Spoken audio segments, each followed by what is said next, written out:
He told his wife it was a mandatory tech conference, a week-long trip he couldn't get out of. He packed his suitcase, kissed her goodbye, and stepped into a taxi, his mind already on the luxury suite waiting for him. But the conference was a lie. The woman waiting for him at the airport wasn't a colleague. She was his mistress. They boarded the 18-story cruise ship, ready for a week of stolen passion.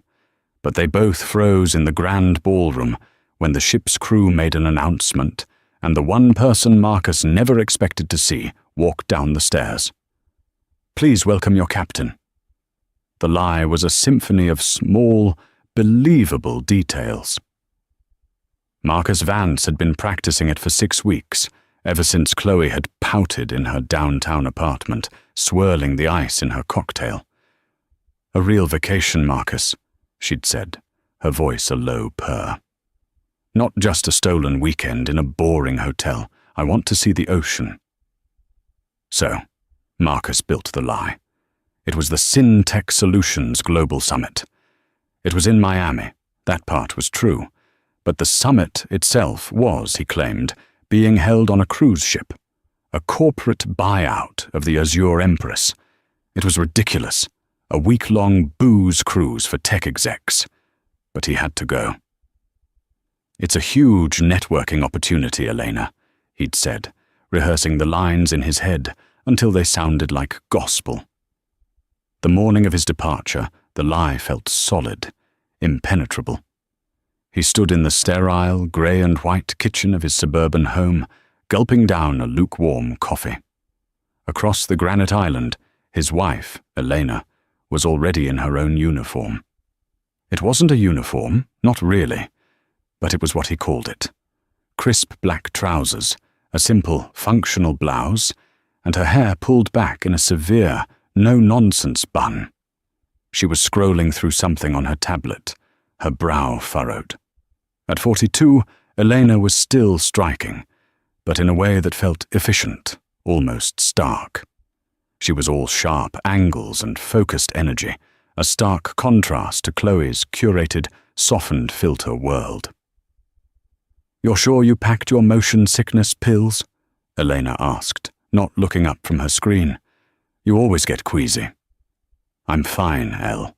They're state-of-the-art stabilizers on this thing, apparently," Marcus said, straightening his tie. He felt a sharp, acidic pang of guilt, which he immediately washed down with more coffee. This was her fault, really. She was never present. Her mind was always somewhere else, on some navigational chart or duty roster. He'd met her when she was a junior officer, and he'd found her ambition thrilling. Now, 15 years later, her career as a high-ranking officer, first officer, he thought, was just a wall between them. Right. She finally looked up, her blue eyes clear and analytical. It was like being scanned. "Well, your flight is at 11:15. Traffic to the airport is already building." I know. He zipped his suitcase. "And you? You're off?" "New contract," she said, tapping her screen. "Short run. 2 weeks. I head out this afternoon." Good. It was perfect. The house would be empty. No one to call and check in. No loose ends. He walked over and kissed the top of her head. Her hair smelled faintly of ozone and hairspray. "Be safe out there, okay?" "You too, Marcus," she said, her voice distant, her eyes already back on the tablet. "Have a successful conference." The cab ride to the airport was a slow shedding of his old skin. The guilt evaporated with every mile marker. By the time he passed through security, he was no longer Marcus Vance, the 44-year-old, mildly successful data analyst in a stagnant marriage. He was a man of mystery, a man on a vital business trip. Chloe was waiting for him at the gate, exactly as they'd planned. She was 28, a vision in a white linen jumpsuit, her blonde hair expertly tousled. She was holding up her phone, filming herself. "And my mystery man has arrived," she giggled, zooming in on him. "Put that away," he hissed, glancing around. But he was smiling. He kissed her, a long, public kiss that felt like a transgression and a triumph. She tasted like expensive lip gloss and mint. "Someone's tense," she teased, linking her arm through his. "Relax, baby. In 2 hours we'll be in Miami. And then, paradise." Paradise was the Azure Empress. It wasn't just a ship. It was a floating city, a monument to human indulgence. As their taxi pulled up to the terminal, Marcus felt a genuine, childish awe. He'd never seen anything so massive. Boarding was a breeze. They were in the VIP line, a perk of the King's Suite he'd booked. They were handed champagne flutes as they stepped into the grand atrium, a 7-story marvel of glass, chrome, and sparkling lights. "Oh, Marcus," Chloe breathed, her eyes wide. It's perfect." Their suite was on the 15th deck. It was larger than their first apartment. It had a sprawling king-sized bed, a sitting area, a marble bathroom with a jacuzzi tub, and best of all, a private balcony with its own hot tub. "This is for us," he said, pulling her close as the ship's horn bellowed, a deep, resonant sound that vibrated in his chest.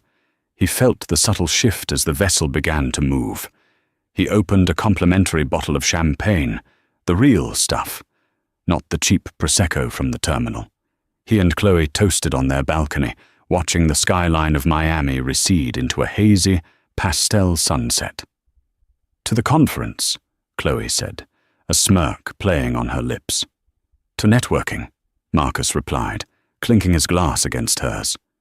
He felt powerful. He felt smart. He had flawlessly executed a complex plan. He had his beautiful, fun mistress in a palace at sea, and his cold, career-driven wife was, well, she was somewhere on a different, smaller, less important boat, probably charting a course to some dull cargo port. For the first time in a decade, Marcus Vance felt like he was exactly where he was supposed to be. The first day at sea was a blur of decadent, guilt-free bliss. Marcus and Chloe woke late, tangled in high thread count sheets, the bright Caribbean sun pouring through the balcony doors.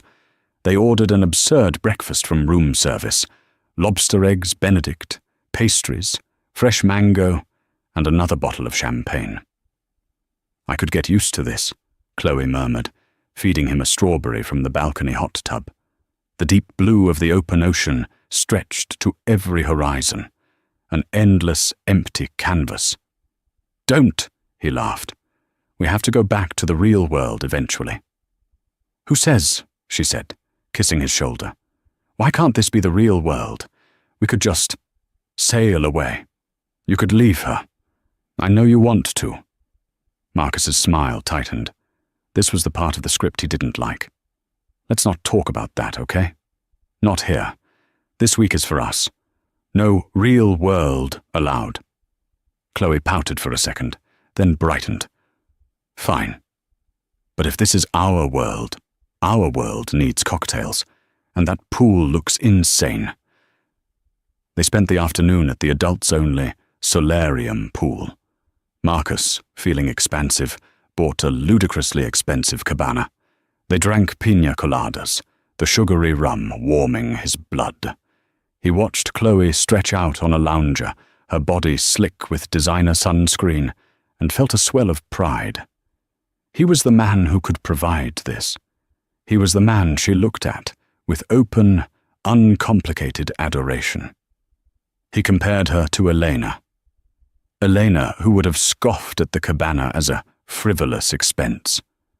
Elena, who would have been reading a dry, technical manual on maritime law instead of a trashy magazine. Elena, who hadn't looked at him with anything resembling desire in, how long? Years. The justification felt warm and comfortable, like the rum. He deserved this.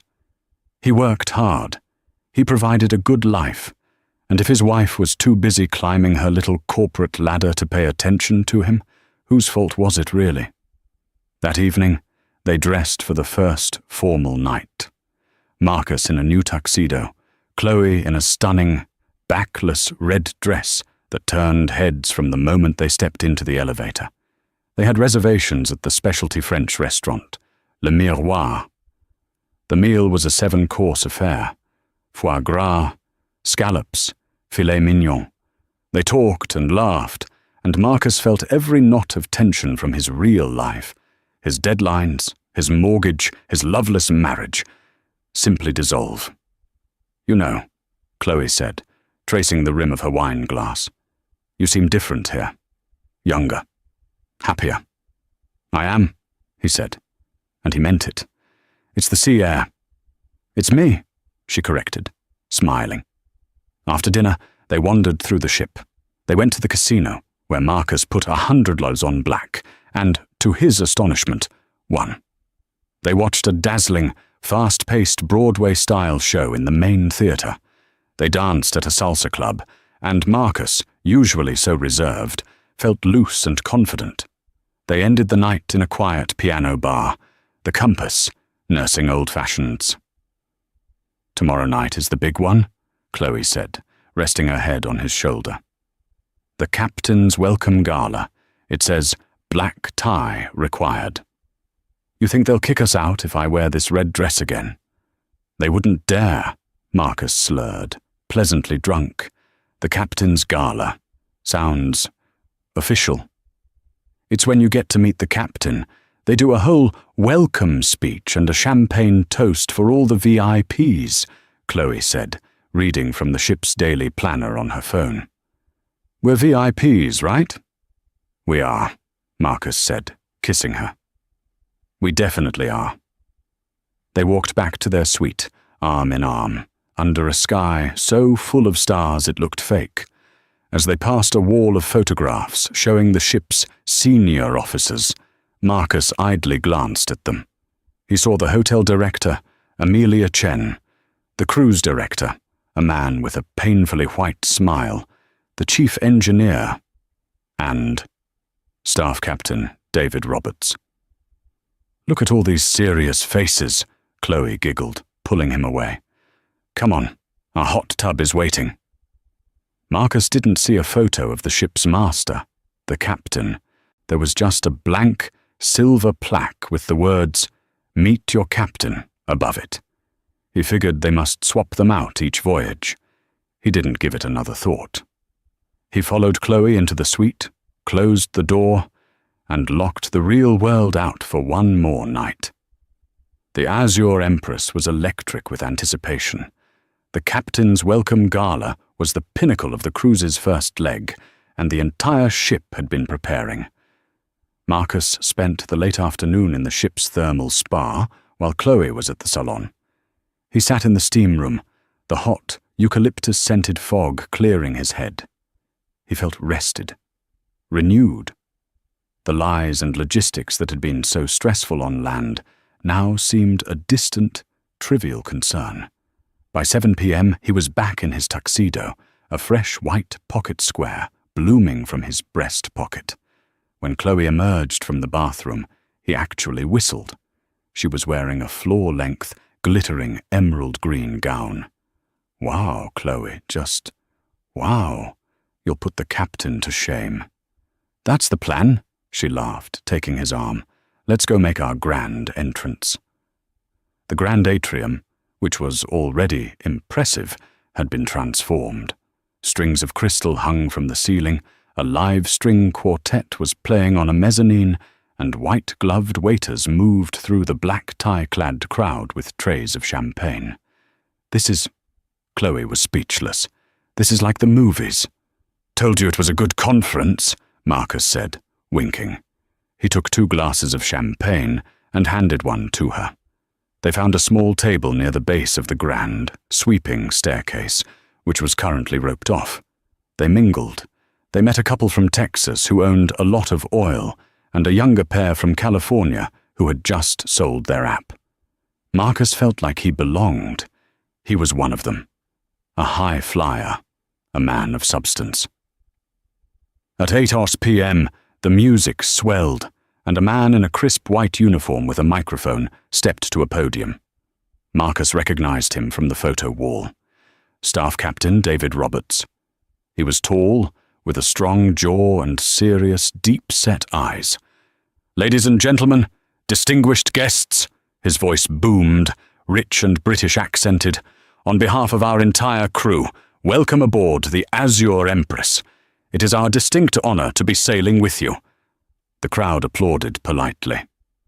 "And now," David continued, "it is my great privilege to introduce the master of this vessel, a navigator with over 20 years of experience, one of the finest maritime minds I have ever had the pleasure of serving under.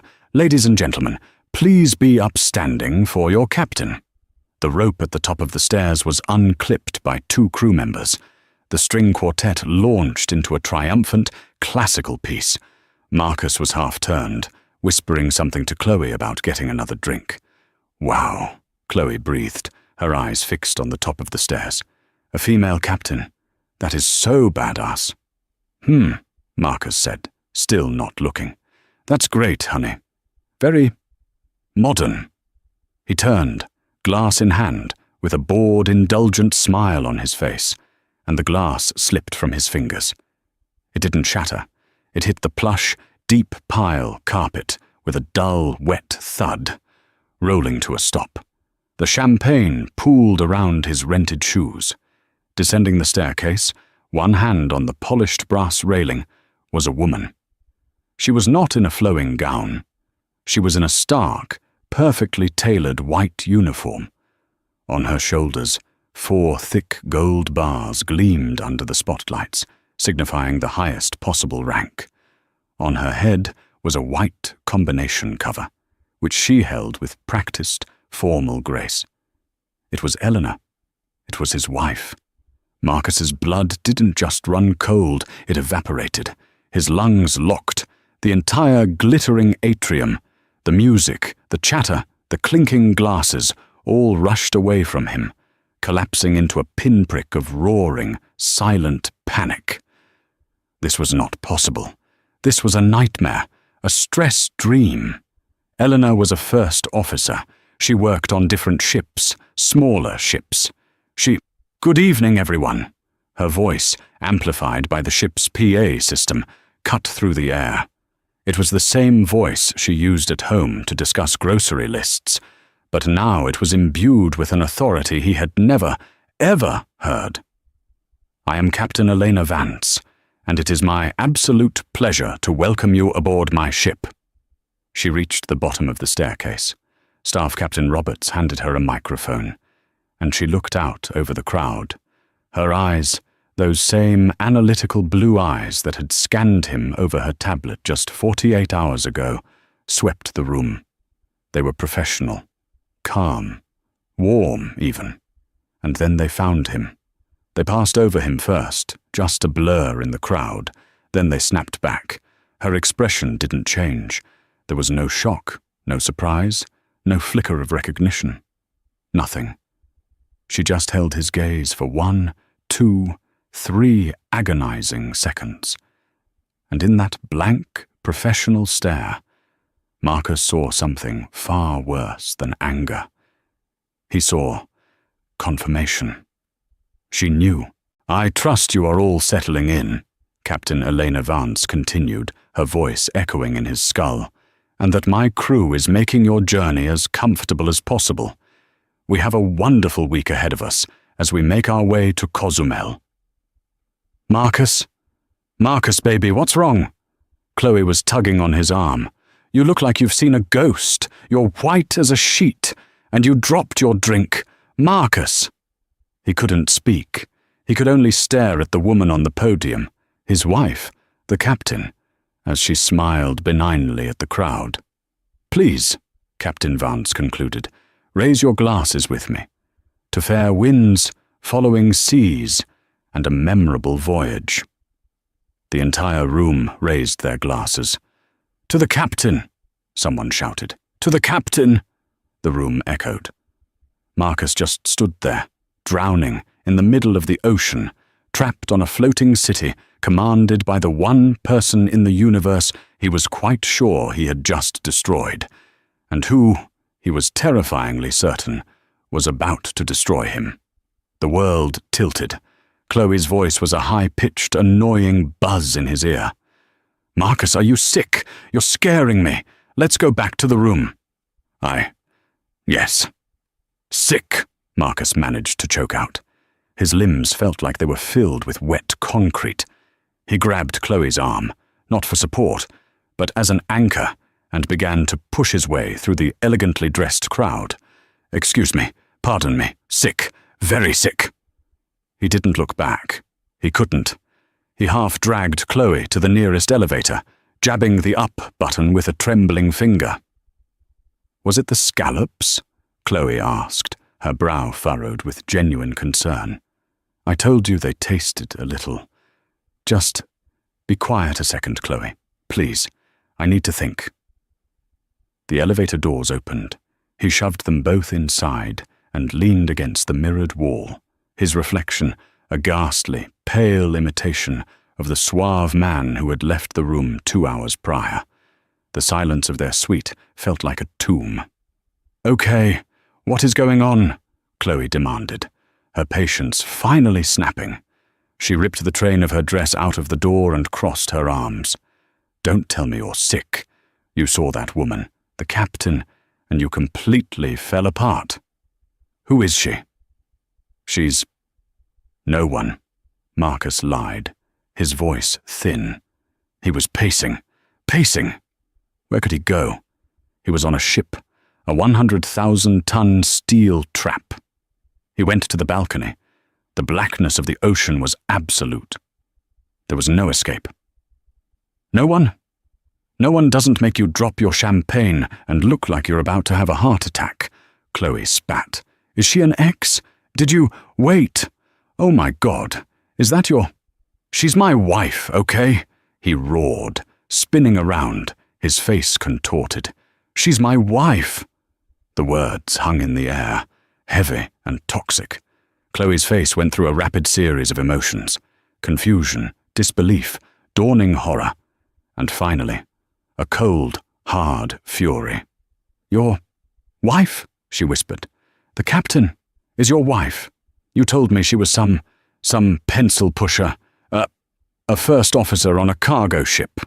"I thought she was," he yelled, desperate. I had no idea. She was just promoted. This isn't my fault." "Not your fault?" Chloe shrieked. "You lied to me, Marcus. You lied about everything. We are on a ship for a week, captained by your wife. What kind of sick, twisted... What did you think was going to happen?"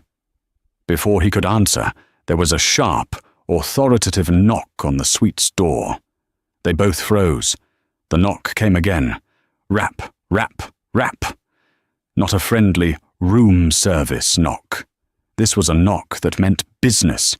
Marcus, his heart hammering against his ribs, moved to the door and looked through the peephole. Standing in the hallway was not Elena.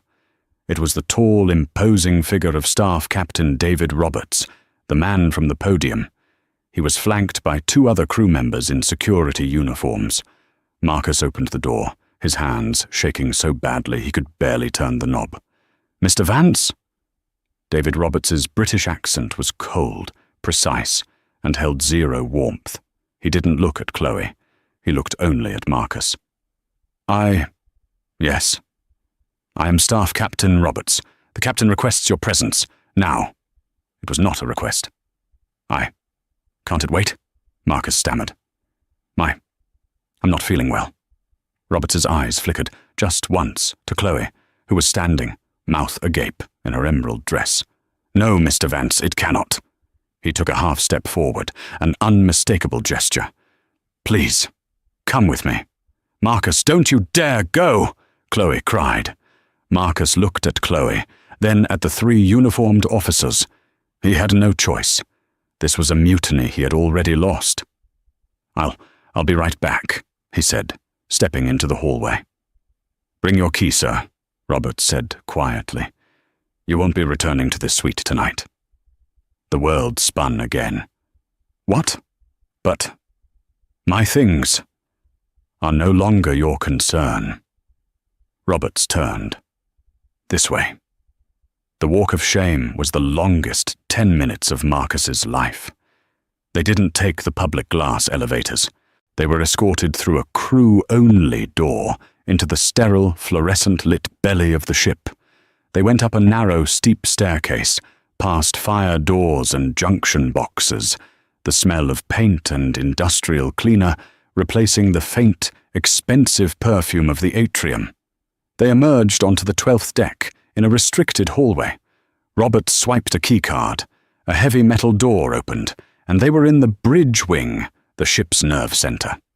Roberts led him to a large, unmarked wooden door and knocked. "Enter!" Elena's voice called from within. Roberts opened the door and gestured for Marcus to enter. "Mr. Vance, Captain." Marcus stepped inside. Roberts closed the door behind him, leaving him alone. The captain's quarters were not a bedroom. They were a vast, formal office. One wall was a floor-to-ceiling window overlooking the dark, churning bow of the ship. Another was covered in framed certificates and maritime maps. In the center was a massive, polished mahogany desk, and behind it sat Captain Elena Vance. She had removed her hat and jacket.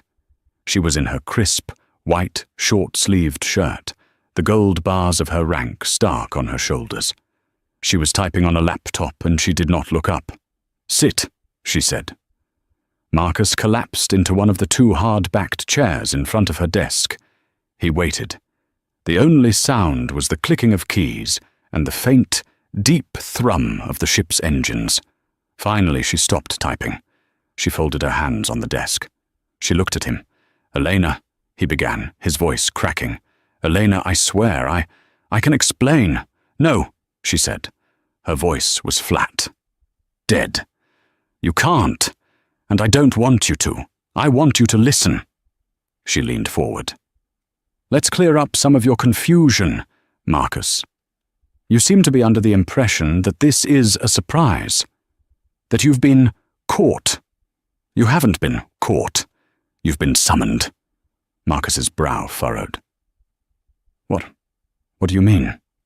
"I mean," Elena said, her eyes narrowing into chips of ice, "that I've known about her, about Chloe O'Neill, 28, works in marketing.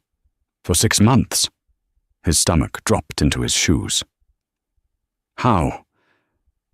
"You're a creature of habit, Marcus.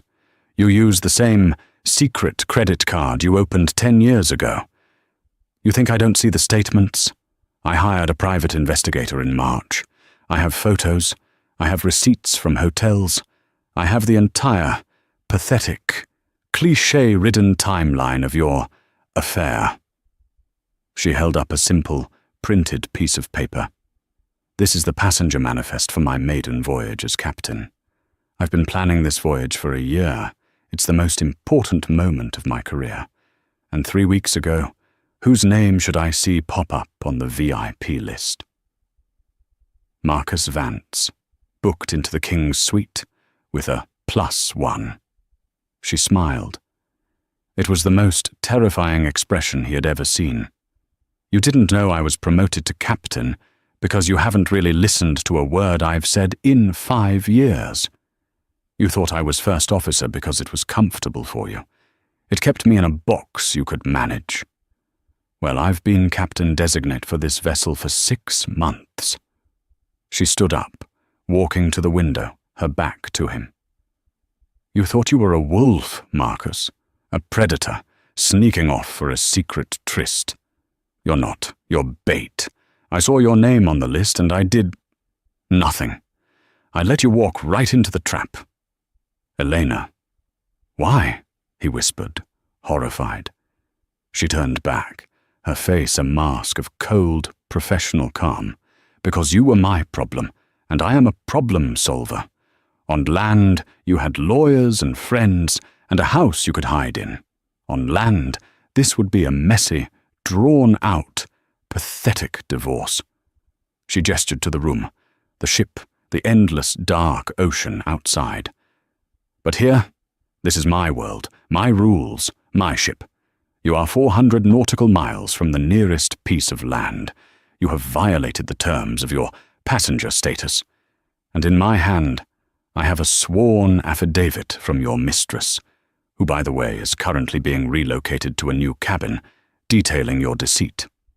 As far as maritime and corporate law are concerned, you are the liability. Your conference has been cancelled, Marcus. Your +1 has been neutralized. And you are now my prisoner. Welcome aboard. Prisoner? Marcus scoffed, a desperate, hollow sound. That's ridiculous. I'm a paying passenger. I'll get off at the next port. I'll sue. Elena actually laughed. It was a short, sharp, mirthless bark. Sue? On what grounds? My wife, the captain, caught me cheating, and it was very embarrassing. She walked back to her desk and pressed a button on her intercom. David, please come in. The door opened instantly. Staff Captain Roberts entered, holding a tablet. Mr. Vance has raised the question of his passenger rights, Elena said to David, ignoring Marcus. Please update him on his status. David Roberts looked at Marcus with utter disdain. Mr. Vance, at 21:30 ship's time, your companion, Ms. Chloe O'Neill, was relocated from Suite 1501 to an interior stateroom on Deck 4, as per the captain's orders. Your own keycard for Suite 1501 has been deactivated. You can't do that. We can, and we have, Roberts said. Suite 1501 is now under a containment seal for a biohazard risk. A severe stomach virus is the official story, terribly contagious. This is insane, Marcus shouted, rising to his feet. You, Elena's voice cut through his panic, will be moved to a crew-grade cabin on Deck 3. It's clean, it's functional, and it's windowless. You will be in quarantine for the remainder of the voyage, for the safety of all passengers, of course. Quarantine? You can't. I am the captain of this vessel, Elena said, her voice dropping to a deadly quiet. My word is law. We are at sea. My primary duty is to the safety and security of 4,000 souls. You, Marcus, are a security risk. Your friend is volatile. Your combined presence is a disruption.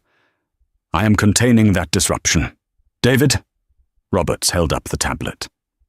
This is a statement you will sign, acknowledging that you are voluntarily entering quarantine due to personal health reasons to avoid a wider panic.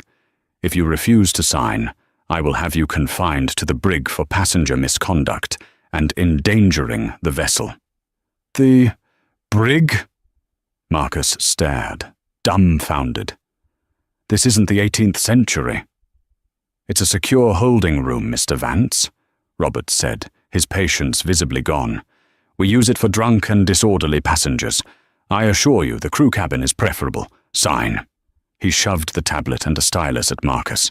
Defeated, his hands shaking, Marcus scrawled a meaningless signature. Excellent, Elena said. David, please escort Mr. Vance to his new quarters and ensure he is well stocked with soup and crackers. Aye, Captain, Roberts said. He jerked his head at Marcus. This way. Marcus was paraded back through the crew corridors, down, down, down, into the bowels of the ship. His new cabin was tiny, perhaps 80 square feet. It had a narrow bunk bed, a tiny desk, and a bathroom so small he could touch both walls at once. It was clean, and it smelled of bleach. Roberts handed him a new, basic blue keycard. Do not leave this room, Mr. Vance. Meals will be brought to you. Your illness will be monitored. The heavy door clicked shut, and Marcus was alone. He sat on the narrow bed, the thrum of the engines louder here, a constant, vibrating reminder of his cage. He had no phone signal. The ship's intranet on the small wall-mounted TV required a passenger suite number to log in. His keycard gave him access to nothing. He was, in effect, a non-person. He spent 36 hours in that box. 3 times a day, a silent crew member would unlock the door, place a tray of simple, bland food, soup as promised, on the desk, and leave, locking the door behind them. Marcus cycled through a dizzying range of emotions. First, white-hot rage. How dared she? This was illegal. Kidnapping. False imprisonment. Then, despair. He was trapped. He was at her mercy. He thought of Chloe, alone in her own small cabin. Was she okay? Then he felt anger at her. This was her fault. She'd pushed for this stupid trip. Finally, a creeping, cold dread settled in. He thought of Eleanor. The Eleanor on the staircase. The captain.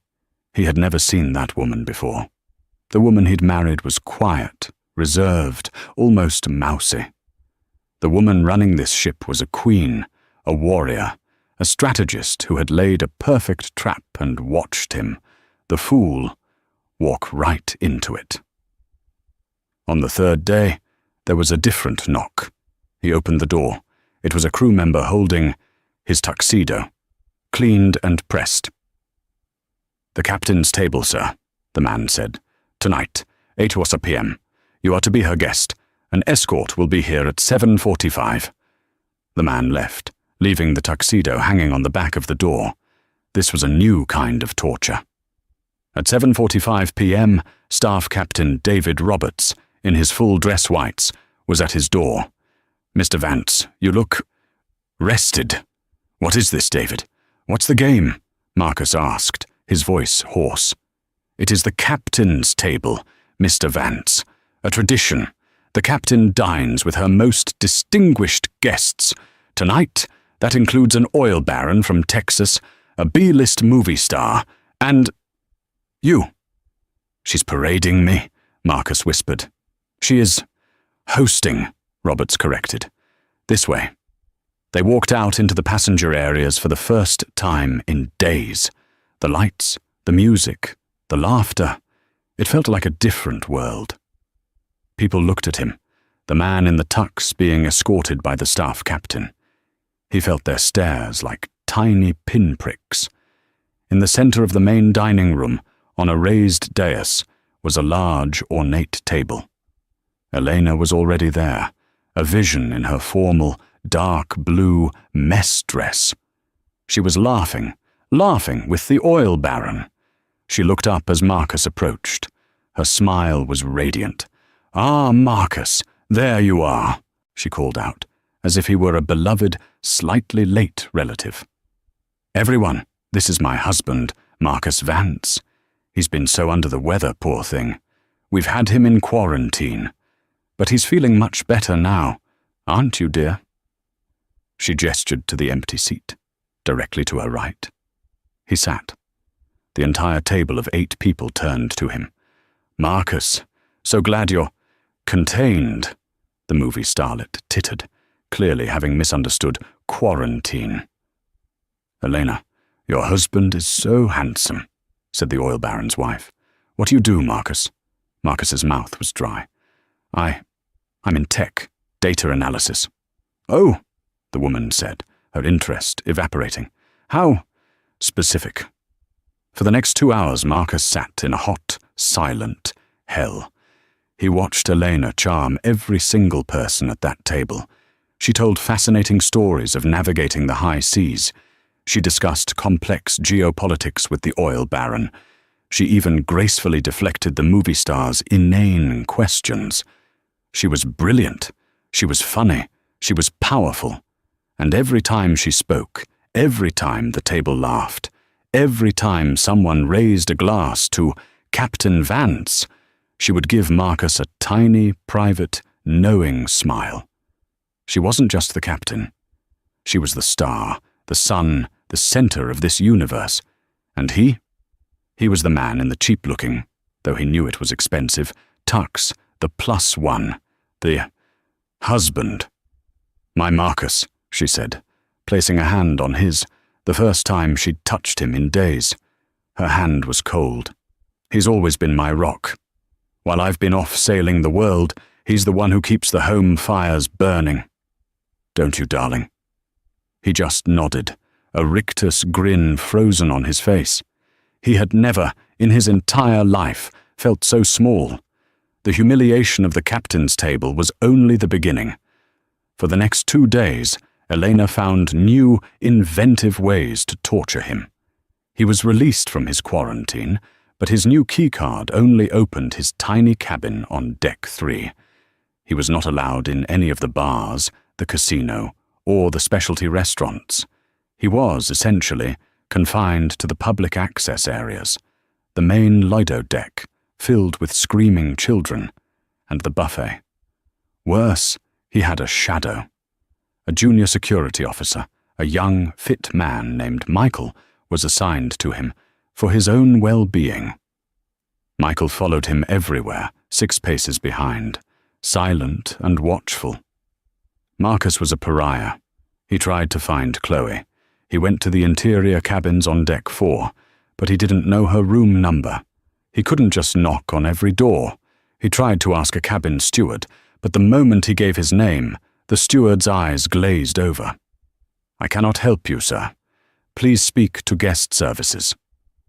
At guest services, the attendant would smile brightly, type his name into the computer, and the smile would freeze. "I'm sorry, Mr. Vance. There is a privacy flag on your account. I cannot access any information for you." He was in a digital prison as well as a physical one. He was on the Lido deck, nursing a cup of watery coffee, trying to ignore Michael, when he saw her. Chloe. She was standing by the railing, staring at the port of Cozumel, which they had just docked at. She looked terrible. Her blonde hair was stringy, her eyes were red and puffy, and she was wearing the same sundress she'd had on 3 days ago. "Chloe!" he called, starting to run toward her. Michael, his shadow, was suddenly in front of him. "Mr. Vance, I would advise against—" "Get out of my way!" Marcus shoved him. The security officer stumbled, surprised. Marcus ran to Chloe. "Chloe, thank God, are you okay? What did they do to—" She turned to him, and her face was not one of relief. It was pure, unadulterated venom. "You!" she hissed. Her voice was a rasp. "You bastard!" She slapped him. It wasn't a movie slap. It was a hard, open-palmed, vicious strike that cracked across the deck and snapped his head to the side. The entire pool deck went silent. "You ruined everything!" she screamed, tears streaming down her face. "They have me in a closet, with no window. They took my passport. They said I'd get it back when we disembark." "Chloe, I didn't know." "You knew. You must have known. This was some sick game, wasn't it? Get your wife and your mistress on the same boat. Did you get off on it, you pig?" She lunged at him, fingernails bared. Michael and another security officer were on her in a second, grabbing her arms. "Let go of me!" she shrieked, struggling. "Miss O'Neill, you are causing a disturbance," Michael said, his voice firm. "Please return to your stateroom." "He's the one. He's the liar. He's the one you should be grabbing." As they dragged her, thrashing and screaming, toward the elevator, she locked eyes with Marcus. "I will ruin you, Marcus. I will tell everyone. I'll go to the news. I'll—" The elevator door slid shut. Marcus stood there, his cheek burning, the eyes of 100 passengers on him. He turned and walked away, Michael trailing behind him like the world's most diligent reaper. He fled to his cabin, but his humiliation was interrupted by a new, more primal sensation. The ship, which had been rock solid for days, was moving, lurching. A deep vibration ran through the hull, far stronger than the usual engine thrum.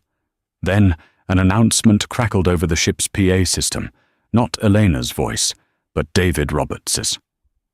"Ladies and gentlemen, this is the staff captain. Due to an unexpected and rapidly developing tropical storm, our shore time in Cozumel has been cut short. We are now departing the port. We ask that all passengers return to their staterooms and secure all balcony items.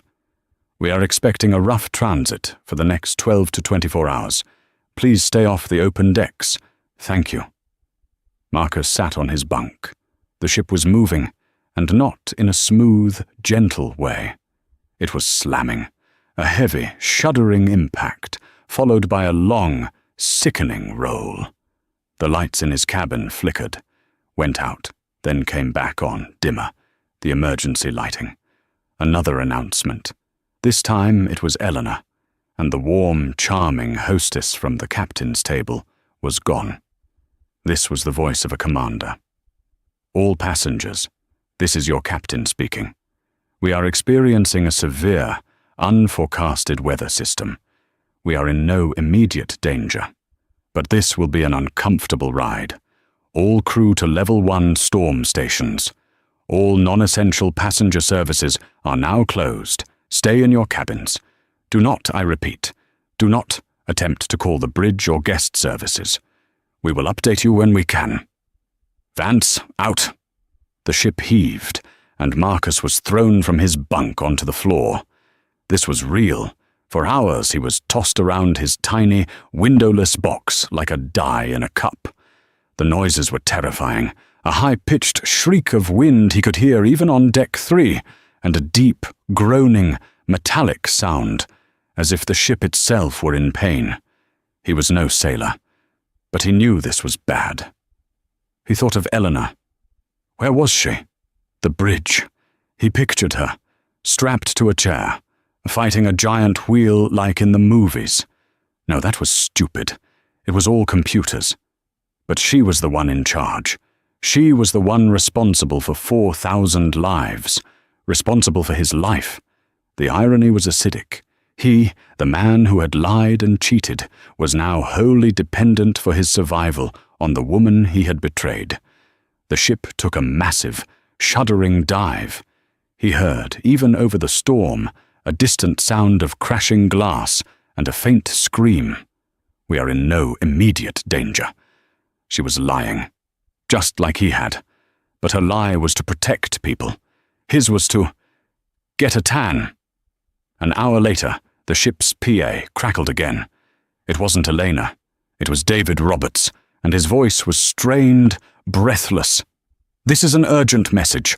All passengers. We have a medical emergency in the Compass piano bar. We have a compromised bulkhead. All passengers on deck 7, aft, move to the central atrium. We need all able-bodied crew to deck 7. The voice cut out. A compromised bulkhead.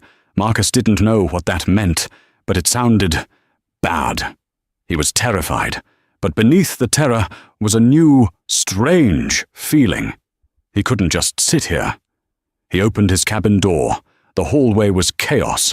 Crew members were running, some carrying medical bags, others with tools. Alarms were blaring.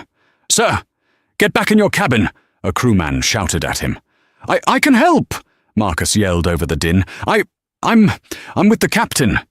The crewman didn't have time to argue. He just ran.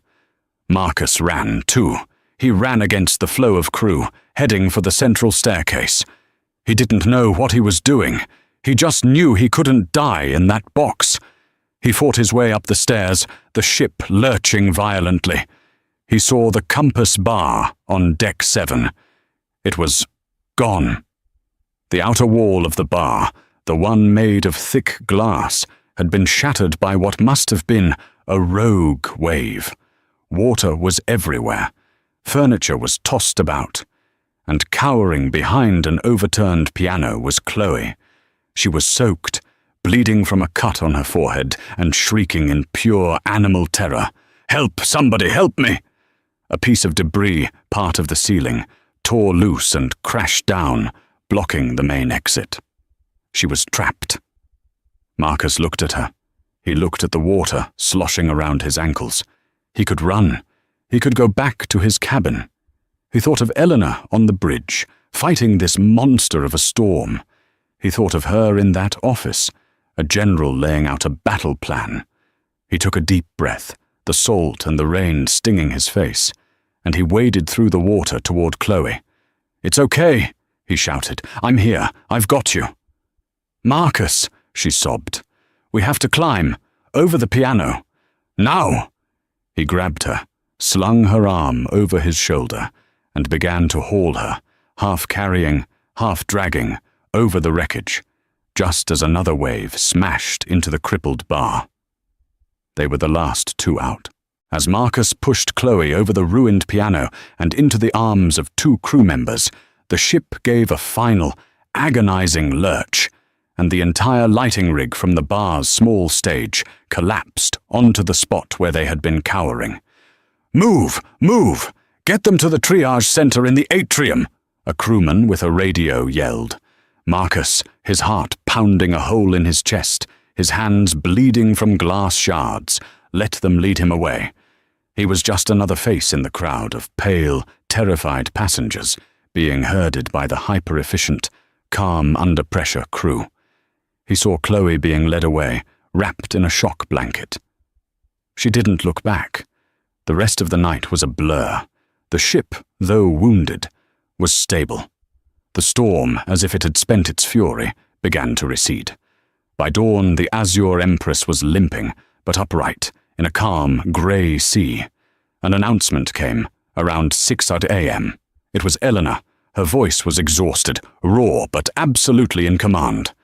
"This is the captain. The storm has passed. We have sustained damage, but the ship is secure. I repeat, the ship is secure. Our engineering and medical teams are performing magnificently. We will be diverting to the nearest port, which is Miami. We are cancelling the remainder of the cruise and returning home. We expect to be docked in 24 hours. Thank you for your courage. Vanti, out." They were going home. Marcus was taken to the infirmary, his hands were bandaged, and he was returned to his Deck 3 cabin. This time he was too exhausted to feel angry. He slept. When he woke, the ship was silent. The constant thrum of the engines was gone. He looked at the small TV. The ship's camera feed showed the familiar skyline of Miami. They were docked. An hour later, the knock came. It was Staff Captain David Roberts. His white uniform was wrinkled, and he had dark circles under his eyes, but he stood as tall as ever. "Mr. Vance, the captain will see you." This time the walk was different. The ship was quiet. Passengers carrying bags were already disembarking, their faces a mixture of relief and annoyance. They didn't go to the bridge. They went back to Suite 1501. The biohazard seal was gone. The door was open. Elena was inside, but not in uniform. She was wearing her land clothes, black trousers and a simple grey sweater. Her hair was down. She was packing a small duffel bag. The rest of the suite was pristine, as if he and Chloe had never been there. "David, thank you," she said to Roberts. "That will be all. I'll see you at the debrief." "Captain?" He nodded, and with one final withering look at Marcus, he left and closed the door. Silence. "So," Marcus said, his voice rusty, "you saved the ship." "We saved the ship," Elena corrected, not looking at him. She zipped her bag. "The crew did. The stabilizers held. Barely. I was there, in the compass bar. I got Chloe out." "I know," she said. "I saw the security footage. It was competent." "Competent," he repeated. "You're not a hero, Marcus. You're just a man who finally, after 44 years, did one single unselfish thing in a moment of panic. Don't confuse it with character." She turned to face him. Her eyes were so tired. "The lawyers have been notified," she said, her voice all business. "The divorce papers will be served at the house. I've already filed. Irreconcilable differences. It's clean. Elena, our joint accounts will be frozen by noon.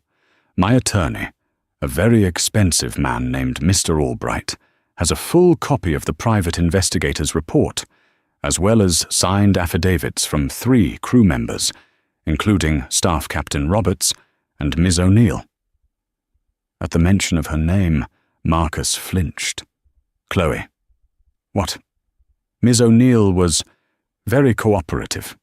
In exchange for not being sued for the damages to her first stateroom, which she apparently destroyed, and a full refund, she has agreed to be a witness.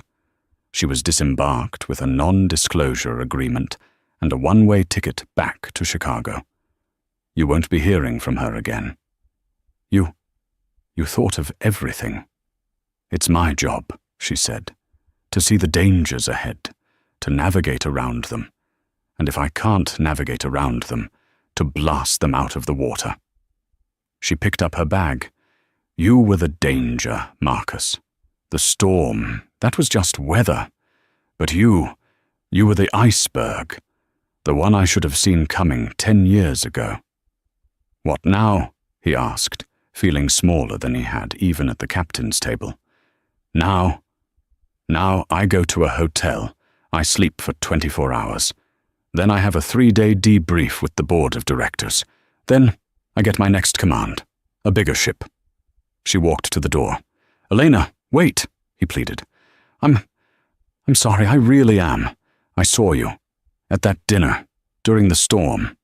I saw you, the woman you are. And you're incredible. She stopped, her hand on the handle.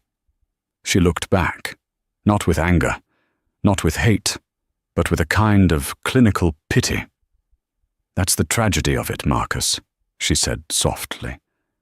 You did see me, but you could only see me when I was 18 stories tall and in charge of 4,000 lives. You couldn't see me when I was just your wife, sitting across the breakfast table, asking you to pass the salt. She opened the door. Goodbye, Marcus. The house is yours. For now. I'd advise finding a very good lawyer. Mr. Albright is thorough. And with that, Captain Elena Vance walked out of the suite, down the hallway, and out of his life. Marcus stood alone in the opulent empty room. He walked to the balcony. Below him, the Azure Empress was a hive of activity. Crew, port authority, news vans. He looked out at the port, the city, his home. He had lied, cheated, and betrayed. And in return, his wife hadn't just left him. She hadn't just divorced him. She had captained him, contained him, and in the ultimate final act of authority, she had disembarked him. He was no longer a passenger. He was just cargo, left on the dock, with nothing but the bill. The worst betrayals don't just happen. They are built, day by day, on a foundation of small lies and quiet dismissals. Marcus thought he was in control, but he was just a passenger in a story his wife was commanding. What do you think of Eleanor's actions? Was her revenge a cold, calculated masterpiece, or did she go too far? This is the kind of story that reminds us to never, ever underestimate the person sitting across from us at the breakfast table. They might just be a captain waiting for their ship. Thank you so much for listening to this story. If you were on the edge of your seat, please hit that like button. It really helps the channel. And if you have a story of your own, or a thought about this one, drop it in the comments below. I read every single one. And of course, if you want more stories of drama, twists, and real-life karma, make sure you subscribe and ring that bell.